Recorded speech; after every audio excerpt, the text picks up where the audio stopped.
Saludos a todos. La conferencia a continuación se llama Depresión, Prevalencia e Identificación. Dentro de los objetivos, el general es realizar un abordaje integral de la depresión a través de la correlación clínica. En los específicos está dar a conocer la prevalencia de la depresión por sexo y grupos etarios, identificar los principales signos y síntomas de la depresión, explicar claves diagnósticas y terapéuticas de la depresión, identificar cuándo es necesario referir al especialista y establecer una correlación de la depresión con casos clínicos. Para empezar, vamos a definir depresión. Todos sabemos que la depresión puede ser un síntoma o un síndrome. Cuando hablamos de un síndrome o un trastorno, nos estamos refiriendo a un estado de ánimo donde hay al menos 2 semanas de duración con los siguientes síntomas: cambios en el apetito y el peso, cambios en el sueño y la actividad, falta de energía, sentimientos de culpa, problemas para pensar y tomar decisiones, pensamientos recurrentes de muerte o suicidio. La prevalencia en la población general a nivel mundial se estima que es de un 3 al 5%. Se estima que de un 12 al 25% de todos los pacientes que consultan tienen depresión.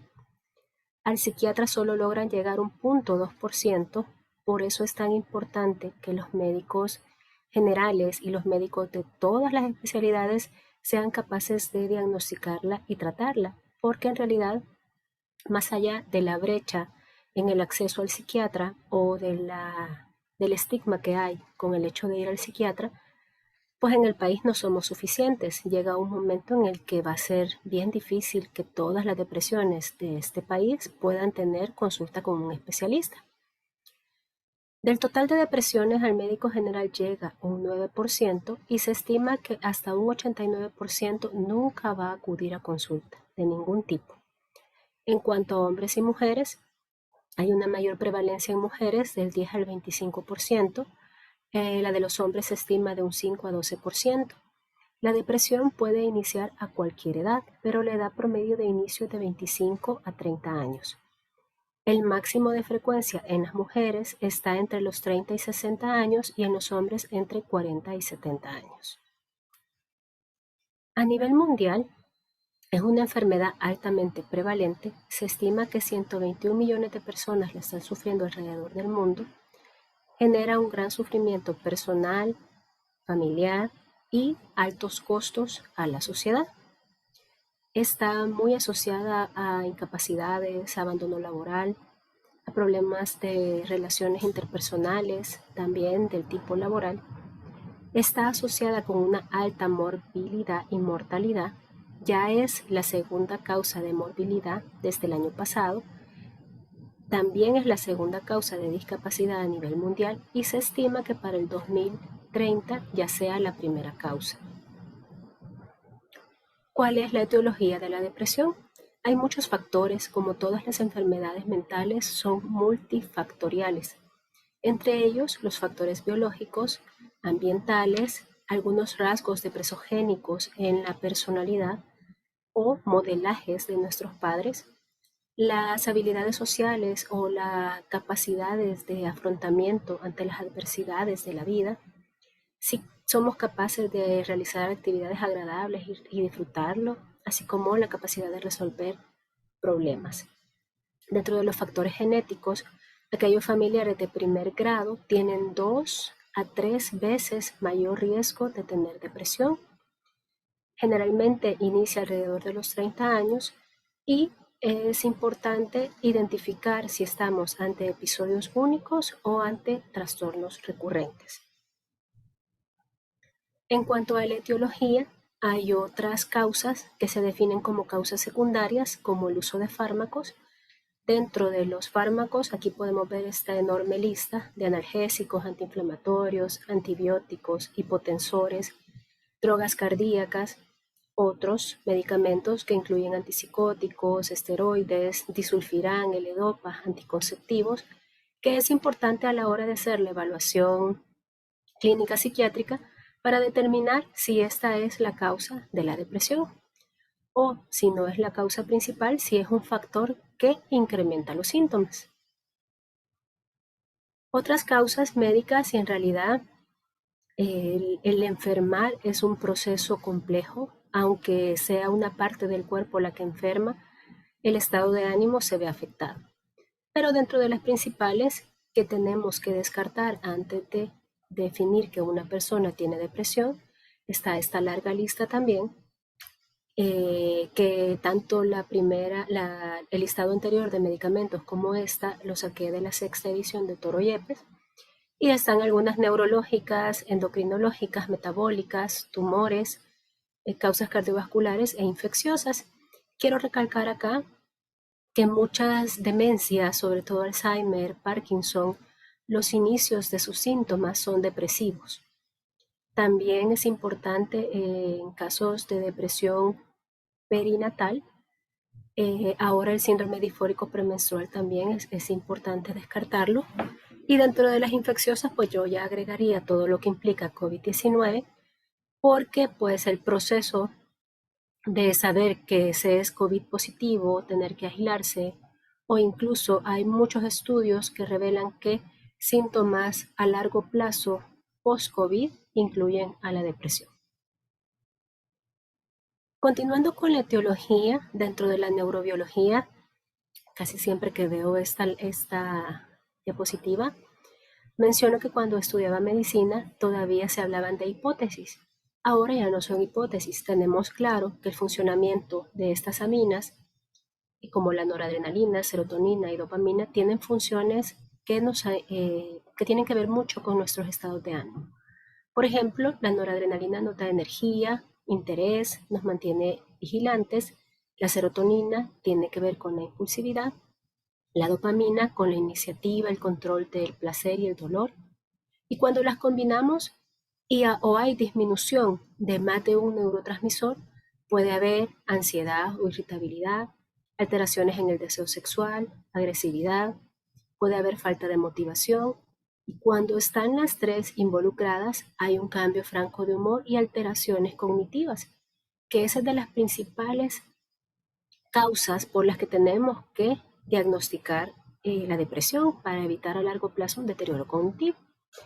Nuestro cerebro es complejo y aunque estas vías se estudien por separado, entre ellas tienen retroalimentación. A manera clínica es importante destacar que dependiendo de los síntomas, generalmente pensamos si hay una mayor disminución de noradrenalina, serotonina o dopamina. Y tenemos en general tres presentaciones clínicas. Aquella con predominio depresivo, donde hay tristeza,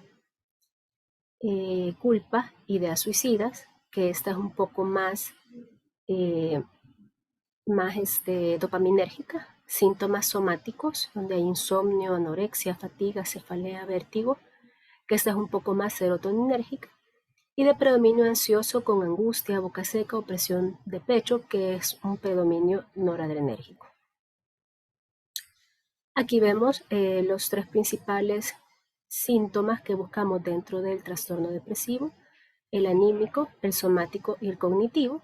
Y aquí está el listado de síntomas generales, como tristeza, llanto, anedonia, culpa o minuspalía, hiporexia, insomnio, hipersomnia, fatiga, problemas de concentración, atención y memoria, y hasta llegar a la ideación suicida. Muchas veces en los estados depresivos no preguntamos si tiene problemas para concentrarse, para memorizar cosas, para aprendizaje sobre todo nuevos, ¿verdad? Y eso también es un factor importante a la hora de tratar la depresión. En cuanto a la clasificación de los trastornos del humor, desde el 2013 que se dio el advenimiento del DSM-5, han habido algunos cambios a lo que estábamos acostumbrados en los DSM-4 y 4 revisados, y se desliga un poco de la serie 10. Tenemos trastornos depresivos como tales, trastornos del humor inducidos por sustancias, trastornos del humor secundario a condición médica y el trastorno bipolar. Si desglosamos los trastornos depresivos, se habla de un trastorno de desregulación disruptivo del humor, que estos diagnósticos son más que todo en niños y adolescentes. Tenemos el trastorno depresivo mayor, La distimia, que es un trastorno del humor crónico, donde al menos tienen que haber 2 años de duración de síntomas, sin llegar a cumplir criterios de una depresión. Se agrega ya como diagnóstico el síndrome difórico premenstrual e incluye un trastorno depresivo no especificado. La diferencia está en el DSM-5 y la CIE-10, es que el DSM-5, el trastorno depresivo mayor, ahora lo subdivide en especificadores. Especificadores de acuerdo al patrón de la enfermedad, al inicio, a la severidad, a la remisión y a las características clínicas. Dentro del patrón de la enfermedad, como episodio único, recurrente, estacional o ciclado rápido. En cuanto al inicio, temprano, o sea, antes de los 30 años, que es normalmente la edad en la que se presenta. Estamos hablando incluso de niños o adolescentes. De inicio tardío, que ya sería en la adultez mayor, en el periparto. En cuanto a la severidad, si es leve, moderado, severo, si tenemos una remisión total o parcial de los síntomas, y las características ansiosas, mixtas, melancólicas, atípicas, catatónicas, hasta psicóticas. Muy diferente a lo que estamos acostumbrados en la serie 10, que todavía pues estamos con episodios depresivos leve, moderado, graves, otros episodios depresivos sin especificación y los trastornos depresivos recurrentes, que son donde debe haber al menos 2 episodios depresivos en un año, y la distimia. ¿Qué es lo que esperamos para la serie 11? Ya no estaríamos, los trastornos mentales ya no estarían en el capítulo 5, sino que en el capítulo 6, y los va desglosando bastante similar al DSM-5. Así que nos va a tocar desaprender y aprender nuevamente. Los divide en trastorno depresivo episodio único, trastorno depresivo recurrente, el distímico, el trastorno mixto ansioso depresivo, que antes estaba en los F40, es decir, en todos los trastornos asociados a situaciones estresantes, ya lo pasa a los trastornos del humor, el trastorno difórico premenstrual, otros trastornos depresivos y trastornos depresivos sin especificación. También habla de las presentaciones sintomáticas y del curso de estos trastornos de ánimo, donde hay también predominio de síntomas ansiosos, donde hay ataques de pánico, donde el episodio actual es persistente, donde el episodio actual es más melancólico, donde también hay un patrón estacional, ciclos rápidos, trastornos mentales o del comportamiento asociados con embarazo, parto puerperio sin psicosis, y los trastornos mentales o del comportamiento asociados con embarazo, pero ya con psicosis. Y también resaltan los trastornos del estado de ánimo inducidos por sustancias, en general bastante similar al DSM-5. Continuando con la depresión, el curso del trastorno depresivo mayor es una enfermedad incapacitante que requiere de un pronto abordaje para evitar que los síntomas empeoren. El diagnóstico puede presentar un reto para el tratante, ya que existen comorbilidades, otras patologías o inclusive medicamentos que pueden entorpecer el correcto diagnóstico o ser la causa, como ya había mencionado.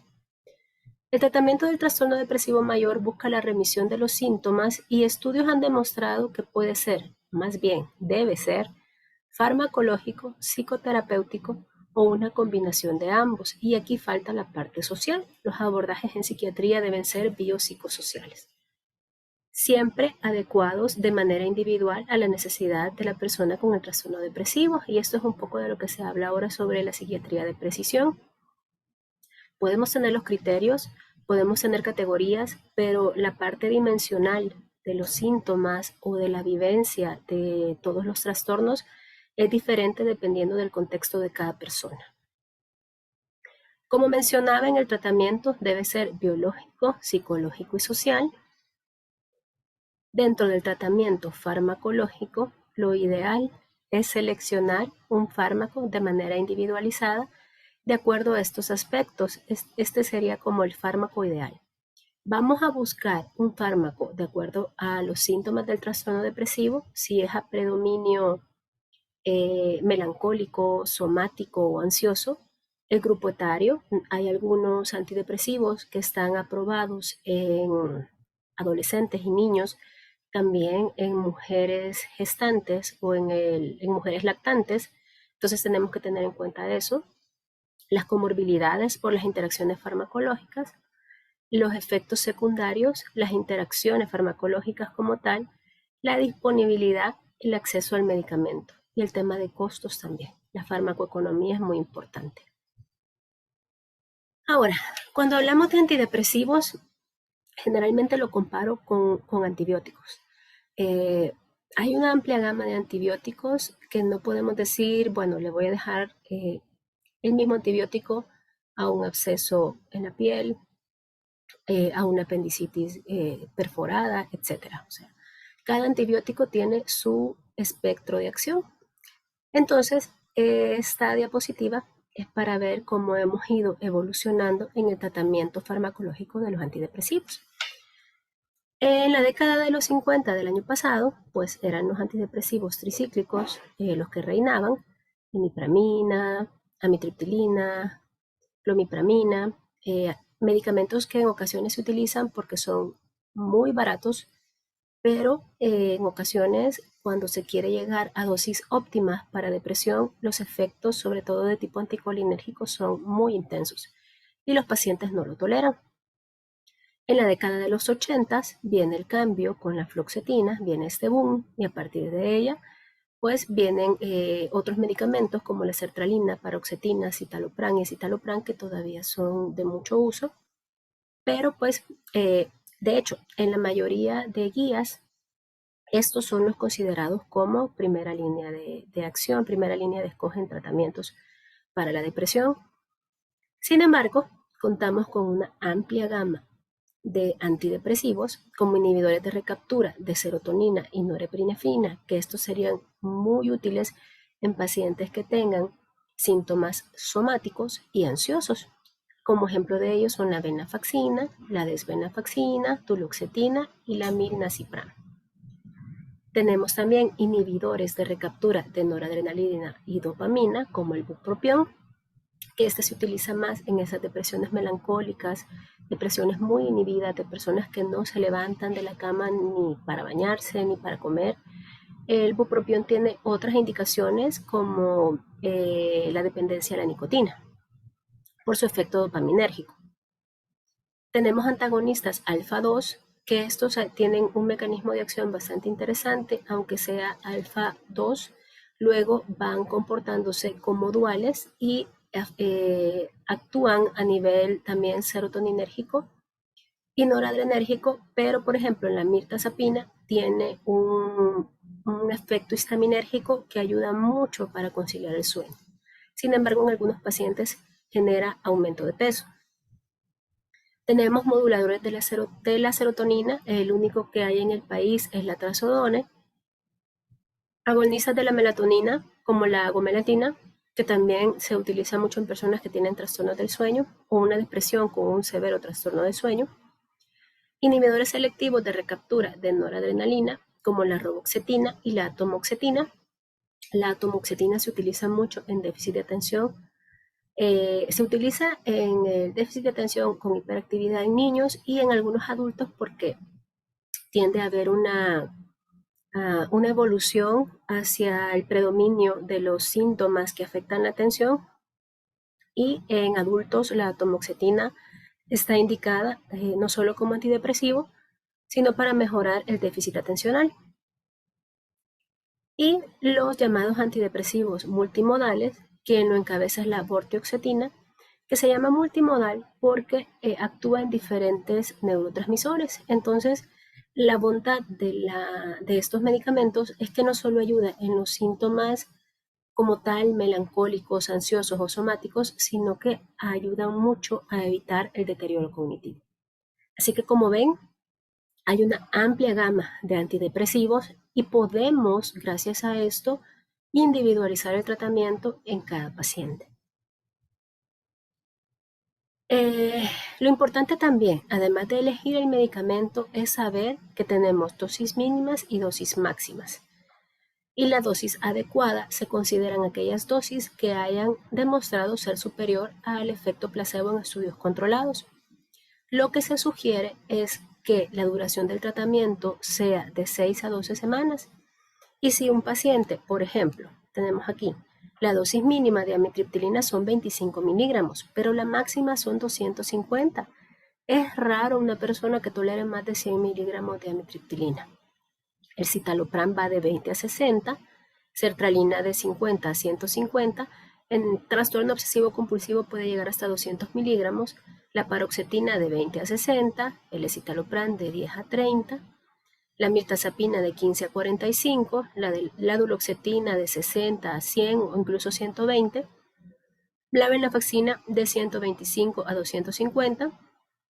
Aquí tuve un fallo, pero la desvenlafaxina va desde 50 a 200 miligramos y el bupropión de 300 a 450. Entonces, si ya indicamos un antidepresivo, por ejemplo, amitriptilina, 25 miligramos, y vemos que en el paciente no hay remisión de síntomas, antes de considerar cambiarlo, tenemos que intentar llevarlo a la dosis máxima. Si el paciente está en la dosis máxima y no responde, pues se busca una segunda línea de tratamiento. Cuando un paciente ha estado con 2 antidepresivos a la dosis adecuada por un tiempo de 6 a 12 semanas, sin mejoría, sin remisión de síntomas, se considera una depresión resistente a tratamiento. Y aquí tenemos que valorar entrar con antidepresivos duales o coadyuvar, ya sea con antipsicóticos o con moduladores del afecto. Si es una depresión severa, en el peor de los casos, cuando hay ideación suicida o síntomas psicóticos, incluso se puede valorar la terapia electroconvulsiva. Pero lo importante es recordar el margen de dosis, no quedarnos con la dosis más pequeña y decir es que el paciente no mejora de su depresión si nosotros no aumentamos la dosis. Ya para ir casi finalizando, yo siento que es difícil hablar solo 30 minutos de este tema tan extenso, pero me interesa mucho este punto y aquí me voy a detener más. El MH-GAP como herramienta en el primer nivel de atención. Esta herramienta es de la OMS, se inició en el 2015 con la MH-GAP primera edición y lo que busca es disminuir la brecha. De hecho, MH-GAP son las siglas para disminuir la brecha de la salud mental. Esta iniciativa se dio y se respaldó a todos los países asociados a la OMS y a la OPS. Se ha ido como mejorando y se puede adaptar a cada país. Hay ciertos requisitos para poder ser un facilitador de MH-GAP y para el 2008 ya sacaron para 2018 sacaron el MH-GAP 2.0. Lo que se hace en MH-GAP, yo lo comparo con un IEPI de salud mental, porque es una guía bastante práctica de cómo médicos, incluso cualquier personal de salud que no sea psiquiatra ni psicólogo, pueda manejar a sus pacientes con cualquier situación que afecte su salud mental dentro de la comunidad. Esta es la guía y de esta guía hay una aplicación que la pueden bajar en el Play Store, ¿verdad? Solo ponen MH-GAP 2.0 y la guía del teléfono es bastante útil porque van dando respuesta y la guía misma lo va llevando. Lo ideal sería que desde el pregrado pudieran recibir los talleres, porque son una serie de talleres, para ir viendo estos módulos y que cada médico en año social, por ejemplo, supiera utilizar la guía MH-GAP. Recuerdan que les dije que solo el 0.2% de pacientes llegan con el psiquiatra. Parte de esa brecha es el difícil acceso a las consultas de psiquiatría, porque el único hospital que está abierto 24/7 de psiquiatría es en Soyapango. Y debido a la violencia social, pues en ocasiones hay personas que no pueden asistir al hospital. Pero bueno, la idea de esta guía es poder capacitar a los médicos generales y a otro personal para que puedan detectar, diagnosticar o referir cuando es oportuno a un paciente. Si vemos acá, está un panorama general donde hay diferentes trastornos. Los prioritarios del MHGAP son depresión, psicosis, epilepsia y en el panorama general notice los síntomas, por ejemplo en depresión, múltiples síntomas físicos persistentes sin causa definida, poca energía, fatiga, problemas de sueño, tristeza persistente o estado de ánimo deprimido, ansiedad, pérdida de interés o placer en actividades que son normalmente placenteras. Y así nos da un panorama general de psicosis, de epilepsia, de trastornos mentales y conductuales del niño y del adolescente, de demencia, de trastorno por consumo de sustancias y de suicidio autolesión. Aquí en suicidio autolesión, que lo he marcado porque pues van de la mano con la depresión, de hecho, cerca del 50% de los suicidios están asociados a diagnósticos de depresión. Desesperanza y desesperación extrema, pensamientos, planes o actos de autolesión o suicidio actuales o pasados, alguno de otros trastornos prioritarios y presencia de dolor crónico o sufrimiento emocional extremo. El MHGAP nos da un panorama breve. En la evaluación tenemos que hacernos estas preguntas. ¿Sufre la persona de depresión? Hay otra explicación para los síntomas y hay que descartar otros trastornos físicos, la existencia de antecedentes de manía, para descartar que estemos frente a un trastorno bipolar, descartar reacciones normales a una pérdida importante reciente para descartar un duelo e investigar otros trastornos mentales y neurológicos o por consumo de sustancias prioritarios. En la evaluación primera, ¿tiene la persona depresión? Preguntamos, ¿ha tenido la persona al menos uno de los siguientes síntomas? Estado de ánimo deprimido persistente, marcada disminución del interés o placer en realizar actividades que antes disfrutaba, o varios de estos síntomas durante al menos 2 semanas. Y ahí lo describe, ¿verdad? Solo de irle preguntando, ¿qué tal ha dormido? ¿Duerme mucho? ¿Duerme poco? ¿Ha aumentado de peso o está comiendo menos y ha bajado peso? ¿Cree que usted es culpable por algo y esta culpa es excesiva? ¿Fatiga o poca energía? ¿Disminución en la concentración? ¿Indecisión? ¿Agitación observable o inquietud física? ¿Habla o se mueve más lentamente de lo usual? ¿Hay desesperanzas? ¿Hay pensamientos o actos suicidas? Y es un flujograma. Luego dice, ¿tiene la persona considerable dificultad en el funcionamiento diario, en el ámbito personal, familiar, social, educativo, ocupacional o de otro tipo? Y hay que considerar las condiciones físicas. Hay otras explicaciones posibles a los síntomas, ya sea una enfermedad o un fármaco o algún tipo de sustancia, ¿verdad? Si hay alguna adicción, si es un bajón por abstinencia a cocaína, tenemos que descartar estas causas.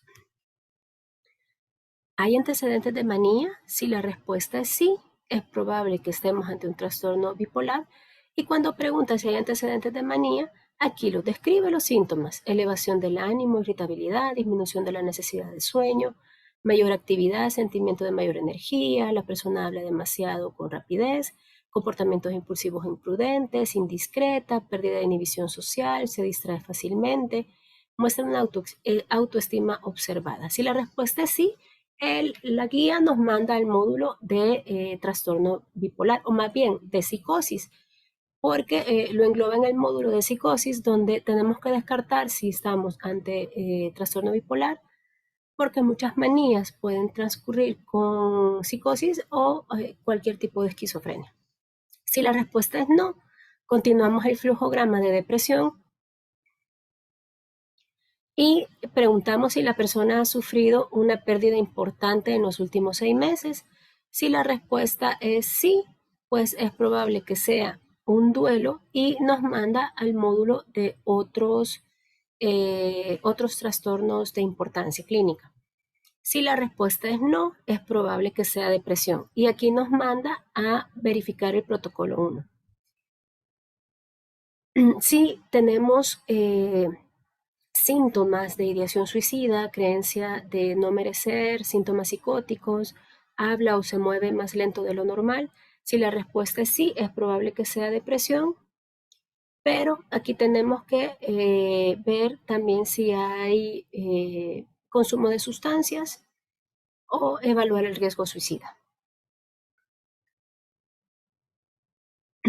En la depresión, en el protocolo 1, lo que sugiere es proporcionar psicoeducación a las personas y sus cuidadores, reducir el estrés y fortalecer apoyo social, promover funcionamiento adecuado en las actividades diarias y en la vida de la comunidad, considerar antidepresivos, si es factible considerar la derivación del paciente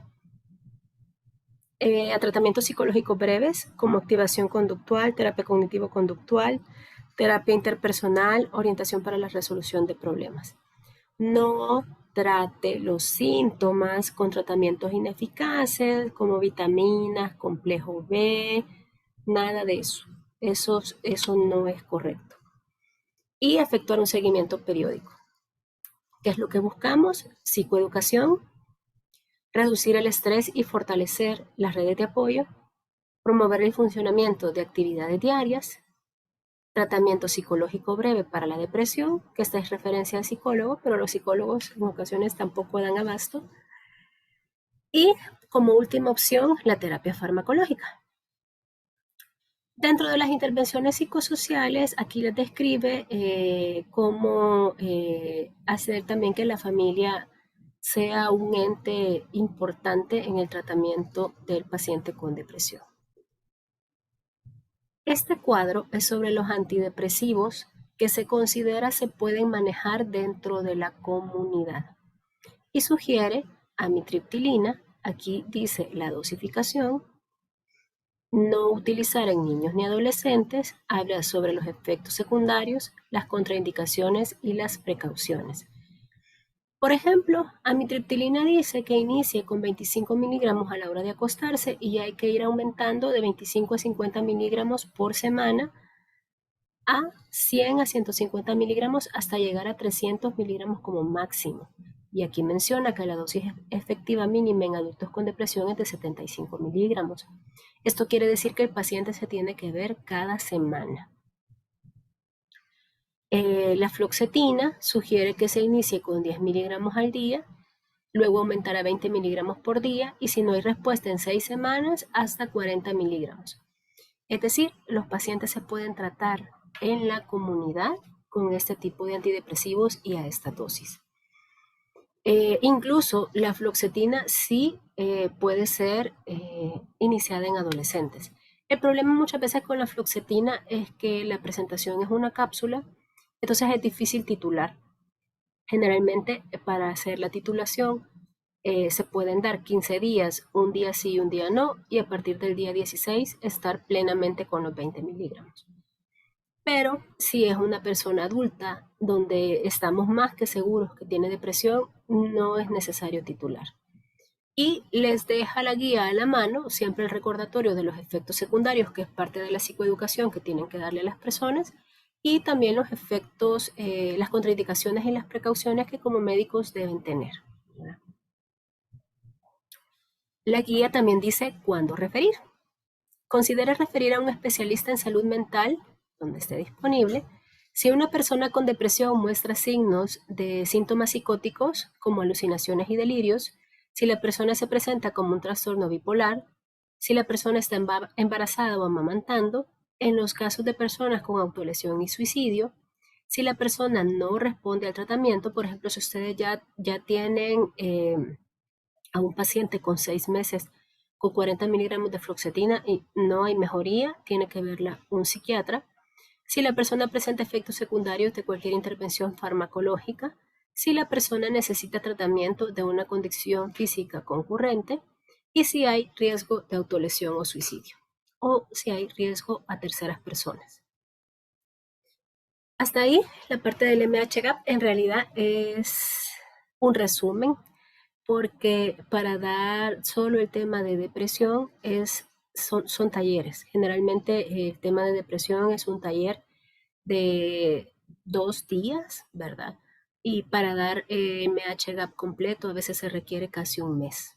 Entonces es un trabajo bastante arduo, es sencillo, yo de verdad lo considero una herramienta muy útil y he tenido la oportunidad de aplicarla con médicos generales que han estado trabajando en la misión de Médicos Sin Fronteras en el país y hemos tenido una gran cantidad de pacientes que se pudieron manejar en la comunidad, donde sintieron que no había tanto estigma o esa típica frase de yo no estoy loco cuando el médico general lo refiere al psiquiátrico. Entonces sí es posible identificar, tratar la depresión dentro de la comunidad, pero es un esfuerzo muy grande, es un esfuerzo de educación para todos los médicos en formación, porque pues yo sé que la psiquiatría no es como la primera opción de una especialidad, pero nuestro país sí requiere muchos más psiquiatras de los que actualmente habemos, sobre todo con la pandemia se han disparado mucho los episodios depresivos, la ansiedad, el trastorno obsesivo compulsivo, entre otros. Y ya hoy sí, para ir finalizando, como caso clínico, más que un caso estructurado, es una vivencia de alguien que vive con depresión. Es una paciente femenina de 30 años que describe: vivo en un pueblo diferente de mi familia, trabajo a tiempo completo y tengo que hacer todo por mí misma, surcando la oscuridad de la depresión. A la depresión no le importa si tengo que levantarme temprano y trabajar 9 horas. No le importa si tengo que ir a la ciudad para hacer algunas compras básicas. No le importa si he hecho arreglos con mis amigos. Puedo ser perfectamente feliz un día y despertar al siguiente con tristeza y pensamientos suicidas. No hay advertencia y no hay forma de detenerlo. La parte más difícil para mí es cómo afecta mi trabajo. Yo amo mi trabajo y la rutina de ir a trabajar todos los días. Estar rodeados por el personal amable y solidario es el mejor sentimiento. Pero cuando la depresión se cierne, no puedo lidiar con el trabajo. Todo lo que quiero hacer es sentarme, llorar y sentir pena por mí misma. Es un lugar aterrador y aunque tengo el apoyo de amigos y familiares, tiendo a aislarme, no sé por qué. Tal vez son los pensamientos que tengo y la vergüenza que siento.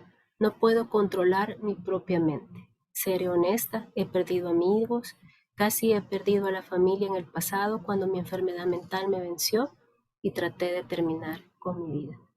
La depresión es real, el suicidio es real, no son debilidades de carácter, no son gritos de auxilio para llamar la atención, es una enfermedad real, tiene una psicopatología bien clara, así que veámoslo con esa capacidad eh, resolutiva y científica que tenemos como médicos. Yo diría que de 10 pacientes que vean donde estén, en unidad de salud, cuando sean especialistas, de esos 10 pacientes, por lo menos 6, si no es que más, van a tener depresión. De hecho, pacientes con múltiples enfermedades, con las enfermedades crónicas no transmisibles, tienen depresión leve, moderada o severa, y de repente la misma carga laboral no nos hace detenernos y buscarla. Si la empezamos a buscar, se sorprenderían de cuántos pacientes sufren de depresión. Así que los dejo con esta reflexión. Las buenas cosas ocurren todos los días, solo nos tenemos que dar cuenta de ellas. Muchas gracias.